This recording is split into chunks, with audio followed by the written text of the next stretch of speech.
بعد از اینکه کلی کتاب درباره اهمالگری خوندم، کلی ویدیوهای متفاوت نگاه کردم، با کلی قانون مختلف مواجه شدم. مثل قانون 10 دقیقه تمرکز، قانون آجر و قانون اول آسون ترین کار. اما یه مشکلی که بود، این قانونا برای آدمای معمولی نبود و برای کارآفرینا یا آدمای خاص نوشته شده بود و یه جورایی همه نمیتونستن ازش استفاده کنن. اما من تونستم از این قانونا به سبک خودم استفاده کنم و با شرایط خودم تطبیقشون بدم تا اهمال کاریامو کمتر کنم و به طرز عجیبی تا 80% تنبلیمو کمتر کردم. حالا میخواین تو ادامه ویدیو مهمترین قانون 2 دقیقه‌ای رو با هم یاد بگیریم. کتاب اتمیک هابیتس نوشته جیمز کلر.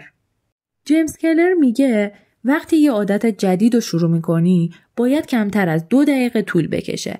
یعنی هدف اینه که تو فقط شروع کنی. حتی فقط 2 دقیقه در روز. مثلا صبح که از خواب بیدار میشی حال نداری رخت خوابتو جمع کنی. به جاش بگو فقط پتو رو بکشم رو تخت تا صاف بشه.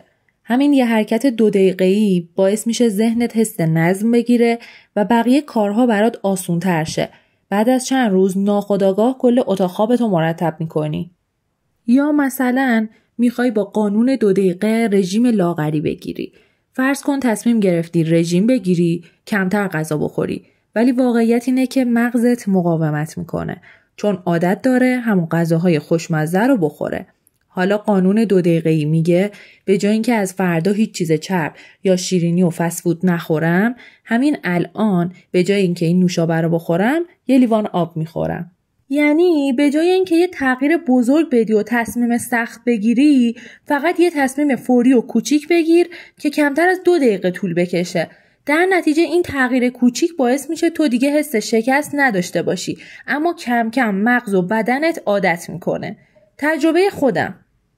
من خودم هر وقت خواستم ویدیو بسازم و تولید محتوا کنم اما حسشو نداشتم، از این ترفند استفاده کردم و خودم رو محدود کردم فقط به 2 دقیقه. یعنی روز اول فقط 2 دقیقه از عنوان ویدیومو نوشتم و لپتاپمو بستم و رفتم سراغ کار خودم. روز دوم فقط 2 دقیقه از متنشو تایپ کردم، دوباره لپتاپو بستم و میرفتم دنبال کارهای خودم. در ظاهر شاید این کار خنده‌داری به نظر برسه. شاید بگی این که کار کردن نیست، اما وقتی این کار رو هر روز فقط تکرار کردم، کم کم داشتم به کسی تبدیل می شدم که هر روز میتونه ویدیو بسازه. در واقع من یه عادت خوب رو شروع کرده بودم و دنبال ادامه دادنش بودم. اونم فقط با قانون 2 دقیقه‌ای.